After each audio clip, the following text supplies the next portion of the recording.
एक दिन में पता चल जाए, मेरे जैसा कोई सुप्रीम कोर्ट में जज हो तो एक दिन में हिंदू मुसलमान करने पे प्राइम मिनिस्टर को वहाँ बुलाया जाए, कल 11 बजे पहुँचो यहाँ पे, कान लाट साहब बने फिरते हो, इस देश को पता चल जाए। हिम्मत होनी चाहिए, ये पावर है, ये ड्यूटी दे रखी है हमने। और जब ये duty supreme court high court ना करे तो फिर क्या करोगे?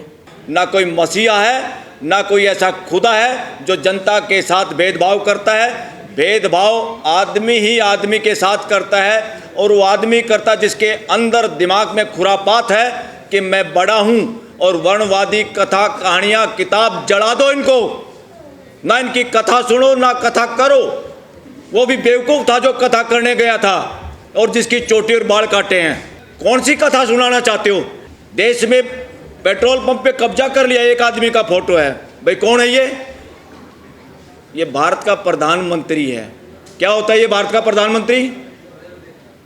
कॉन्स्टिट्यूशन के तहत एक जिम्मेदारी की एक नौकरी है, एक पोस्ट है खाली, वरना 140 करोड़ लोगों को हम प्रधानमंत्री कहना शुरू कर देते।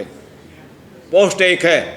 साथियों, इस देश में उपराष्ट्रपति पद इस्तीफा देता है, दिन में ठाके लगाता है, शाम का स्वास्थ्य खराब हो जाता है। उसको बनाने के लिए एक प्रक्रिया है, किसी नौकरी के लिए एक प्रक्रिया है, और उसमें कोई नौकरी लग गया और वो नौकरी ज्वाइन करने के बाद वो पोस्ट इस देश की है, किसी के बाप की नहीं है। कोई पद, उपराष्ट्रपति पद किसी पॉलिटिकल पार्टी, बीजेपी, कांग्रेस या किसी नेता, सीएम, पीएम, किसी के बाप की नहीं थी वो पोस्ट। और उस पोस्ट से अगर रिजाइन किया उस आदमी ने, उसको प्रेस कॉन्फ्रेंस करके बताना चाहिए असली कारण क्या था। क्या समझ रहे हो बेवकूफ़? आप लेटर में लिखते हो मेरा स्वास्थ्य खराब हो गया, देश की जनता को बेवकूफ़ समझते हो? देश सब समझता है। 140 करोड़ लोग समाचार भी ना पढ़े, घर में माँ का मूड कैसा है, बाप का मूड कैसा है, भाई की शक्ल कैसी है, अनुभव करते ही पता लगा लेते हैं माहौल क्या है, वजह क्या है। पूरा देश उनके इस्तीफे में लिखी हुई बात पे शक करता है और वो झूठ है, और उसी झूठ पे ट्वीट करता है प्रधानमंत्री नरेंद्र मोदी कि उनको बहुत अपॉर्चुनिटी मिली सेवा करने की और उनके स्वास्थ्य के लिए शुभकामनाएं। अरे अपॉर्चुनिटी तो आपको भी मिल रही है, आप भी इस्तीफा दे दो। ये देश थक चुका है तुम्हारी शक्ल देख के भी, और तुम्हारी बातें और तुम्हारा कर्म देख के भी। और आप जुगाड़ बना रहे हो, देश का मूर्ख बना रहे हो। और इस मूर्खता के लिए, इस देश की आज के हालात के लिए मैं being advocate, being law student ये कहना चाहूँगा, इस देश की आज की स्थिति के लिए, भय के लिए, ये देश भय रहित हो, कोई नेता, अभिनेता इस देश को डरा ना पाए, कोई ईडी, सीबीआई, पीएमएलए, यूएपीए इस देश के लोगों को, जवानों को जेल में ना डाल सके। संविधान को बचाने की ड्यूटी हमने किसी को दे रखी है, देश के मालिकों ने, तो उसका नाम है judiciary, constitutional judiciary, high court और सुप्रीम कोर्ट। आज जिम्मेदार कोई है तो इस देश की सुप्रीम कोर्ट और देश की सभी हाई कोर्ट शामिल हैं उसमें। ये बात एक एक सिटीजन तक पहुंचानी पड़ेगी। और ये कौन पहुंचाएंगे? वकीलों की ड्यूटी है इसमें। वकीलों की क्यों ड्यूटी है? उनको संविधान का पता है, संविधान के लिए वो आर्गूमेंट करते हैं। और वकील ही ना बोलेंगे तो देश को तो वैसे कोई कंटेम्प्ट ऑफ कोर्ट में, कोई ईडी से, कोई पीएमएलए, कोई इनकम टैक्स से डराएगा। अरे हिम्मत है तो इस देश का प्रधानमंत्री और गृह मंत्री नार्को टेस्ट कराए और देश में सर्वे करे। और देश की क्या भाषा आ रही है? सारे देश के लोग, डिफरेंट तरह के लोग मिलने आते हैं, बताते हैं। मैं देश के लोगों का सर्वे बता रहा हूँ, जितने लोगों से हमारी मुलाकात और बात होती है, वो कहते हैं इस देश में आज तक सबसे ज़्यादा अगर मानसिकता का कोई प्रधानमंत्री और गृह मंत्री बना है तो आज का नरेंद्र मोदी और अमित शाह है। कहाँ तक इन बातों से डरोगे? किससे डरोगे? क्यों डरोगे?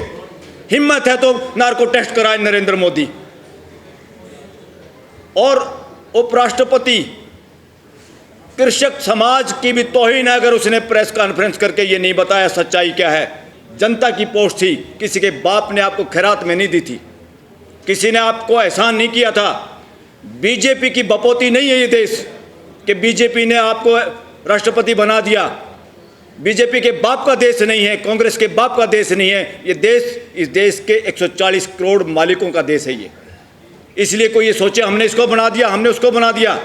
और दूसरा, नपुंसक बनाने के लिए जिम्मेदार इस देश की पार्लियामेंट है, जिसमें हमारे जनप्रतिनिधि, मुंह से बोलने वाले चौकीदार बैठे हैं एमपीओ के रूप में, चाहे राज्यसभा चाहे लोकसभा, जिसको देखो कैरियर कैरियर, बच्चे 40-40 साल के हो रहे, उम्र नहीं, शादियाँ नहीं हो रही हैं तो डाइवोर्स और दुनिया भर के फैमिली डिस्प्यूट सुप्रीम कोर्ट में सबसे ज़्यादा पढ़े लिखे लोगों के हैं जो दोनों नौकरियां करते हैं। लोग सोचते थे टोटे में डाइवोर्स होता है, मैं कहता हूँ टोटे में नहीं, बेवकूफ़ी में होता है, मानसिक गुलामी में होता है। डिग्रियां दुनिया भर की, जीने का ढंग पता नहीं।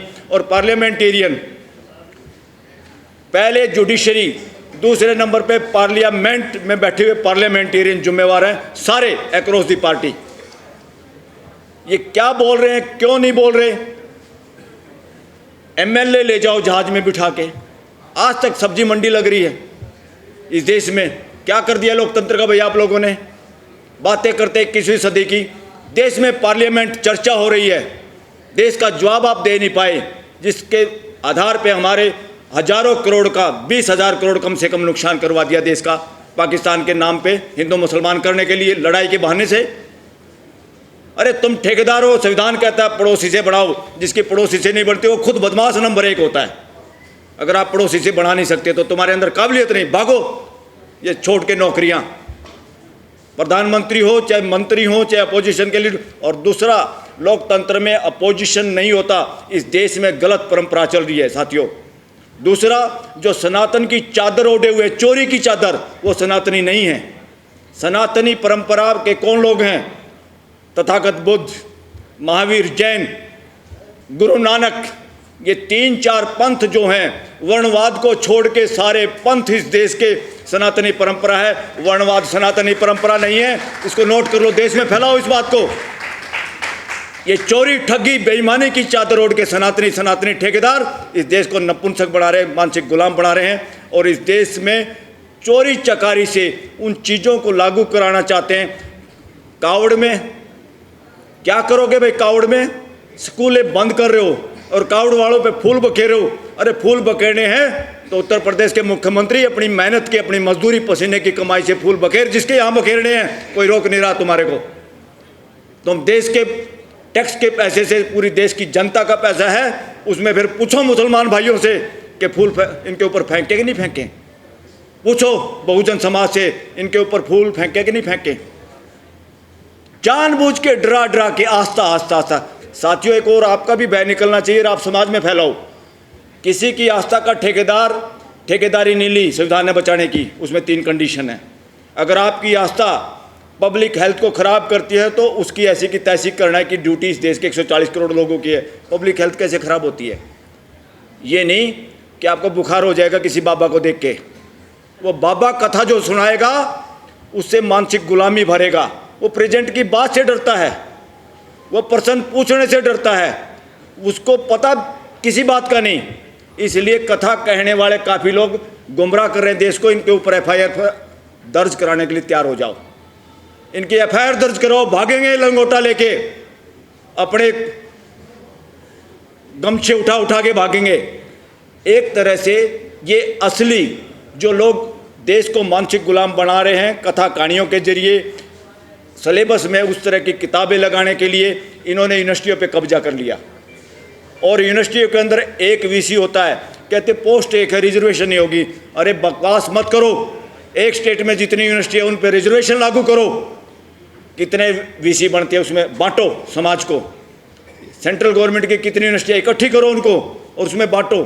ये जानबूझ के इस तरह की जो शरारत करें साथियों, इससे जागना होगा। और आप लोग भी किस्मत के भरोसे बैठे हो, तभी तो कथाओं में जाते हो डरते हुए। आप अपराधी हो, आप और हम भी अपराधी हैं। इसलिए अपराधी हैं जब घर की औरतें, बच्चे या किसी इस तरह के प्रोग्राम में जाते हैं, हम हिम्मत से कह नहीं पाते। हमें इतने डर में डाल दिया गया, जिसका कोई अस्तित्व नहीं, जिसका माँ बाप का पता नहीं, जिसके बारे में पूछे तो इतिहास नहीं, सबूत नहीं। ये वहम छोड़ दो कि भाई मेरे घर में भी एक बच्चा पैदा हुआ, मैंने घर बना दिया, हमने ये हॉल बना दिया, ये कैमरे बना दिए। ये सोच के हमें ये लगता है कि दुनिया भी किसी ने बनाई होगी। ये नहीं बनाई किसी ने, जब तक ये समझ में नहीं आएगा, जब तक ये बैम खत्म नहीं होगा आप लोगों का। कितनी कथा सुन लो, ये कथा उसी में घुमाएंगे। ये धंधा है, धंधा। मॉल में तो जाओगे महंगी चीज़ मिल जाएगी, मिलावटी मिल जाएगी, कुछ तो मिलेगा। यहाँ तो जेब भी कटवाओगे, मानसिक गुलाम बन के आओगे। ऐसी गुलामी ना रंग भेद नीति में है, थी विदेशों में, न दास प्रथा में थी। इस देश का बेड़ा गर्क करने वाली वर्णवादी मानसिकता, वर्णवादी व्यवस्था, व्यवस्था नहीं है ये, इसने विदेशी आक्रांताओं के साथ भी मिलकर इस देश के साथ षड्यंत्र किया। इनको कोई लेना देना नहीं इस देश की गुलामी से। ये किसी के साथ भी हाथ मिला के अपनी मोनोपोली बनाने के लिए बने रहना चाहते हैं। इस बात को पहचानो और एक गैर कानूनी अनरजिस्टर्ड ऑर्गेनाइजेशन जिसका नाम आरएसएस है, उसके सारे लोग, उसके बिल्डिंगें देखो कितने कितने पैसे की बन गई है, कहाँ से आया? सारे बीजेपी के ऑफिस इस देश में इतने बड़े बड़े बन गए, कहाँ से आया पैसा? एक दिन में पता चल जाए, मेरे जैसा कोई सुप्रीम कोर्ट में जज हो तो एक दिन में हिंदू मुसलमान करने पे प्राइम मिनिस्टर को वहाँ बुलाया जाए, कल 11 बजे पहुँचो यहाँ पे, कहाँ लाट साहब बने फिरते हो, इस देश को पता चल जाए। हिम्मत होनी चाहिए, ये पावर है, ये ड्यूटी दे रखी है हमने। और जब ये duty supreme court high court ना करे तो फिर क्या करोगे? फिर कहोगे राम भरोसे, छोड़ दो ऐसे राम को। इसलिए वो राम आप हो खुद, अपनी जिम्मेदारी लोगे। और आज जिम्मेदारी निभाने में सुप्रीम कोर्ट भी फेल हुई है, सरकार बदमाशी कर रही है, तो इसलिए मालिकों को खुद अपना काम करना होगा। आपने घर में जो चौकीदार छोड़ रखा है वही अगले गेट कीपर के साथ मिला हुआ है, तो घर के मालिक क्या करेंगे? अपनी सुरक्षा खुद करनी है। और अब ये जो बार बार करे, इससे करा दो ईवीएम से, नहीं से बैलेट पेपर से, भाई कौन कराएगा? सरकार की नीयत नहीं, सुप्रीम कोर्ट की हिम्मत नहीं, या नहीं कर पा रहे, बार बार मुकदमे डिसमिस हो रहे हैं। अपोजिशन करेगी जी, अपोजिशन के ज़्यादातर नेताओं ने इतना माल इकट्ठा कर रखा, उनका इतना पिट्ठू लग रहा है, उनमें हिम्मत नहीं। कुछ पकड़े गए, कुछ पकड़े जाने के डर में चुपचाप सीधी सादी भाषा बोल लेते हैं, अपना गुजारा कर रहे हैं। तो इसलिए साथियों, अगर आज हिम्मत है तो मैं आह्वान करता हूं सारे इन ऑर्गेनाइजेशन से कि आओ मिलकर तय करें। कांग्रेस और राहुल गांधी किसी एक की बात ना देखें। एक तरफ ताड़ियाँ पीटते हैं जब नरेंद्र मोदी बोलता है ताकि टिकट ना कट जाए, क्योंकि फ़ोटो है ना वहाँ तो सब कुछ कैमरे में। एक तरफ राहुल बोलता तो उसकी भी ताड़ी पीट देते, चाहे वो सारी अच्छी भी ना कह रहा हो। तो ताड़ियाँ पीटने का धंधा, गोरख धंधा छोड़ो, अकेले राहुल के भरोसे भी रहना छोड़ दो, और अकेले नरेंद्र मोदी को तो देख ही लिया आप लोगों ने। अगर इलेक्शन बैलेट पेपर से कराना है तो अब जनसभा तो ऐसी तो करते रहो, मगर ये जनसभा देश में करो, और जरूरत पड़े तो सुप्रीम कोर्ट से पदयात्रा शुरू करो। पहले दिल्ली की कर दो, हम सब मिलके, सबसे आगे मैं मिलूंगा कि बैलेट पेपर से चुनाव होगा और देश की जनता तैयार है। आप निकलोगे जिस सड़क से, हम ये नहीं कहेंगे हमारे साथ शामिल हो जाओ। दिल्ली के लोग बहुत डरपोक भी हैं, क्योंकि सबको गुजारा करना, किसी को किराया देना है, किसी को अपने बच्चे पढ़ाने हैं, सारा शहर उलझ पुलझ हो रहा है, सब भय में हैं बेचारे। इसलिए मैं दिल्ली को कहता हूँ नौकरों का शहर। ये नौकरों का शहर है, नौकरों में हिम्मत नहीं होती।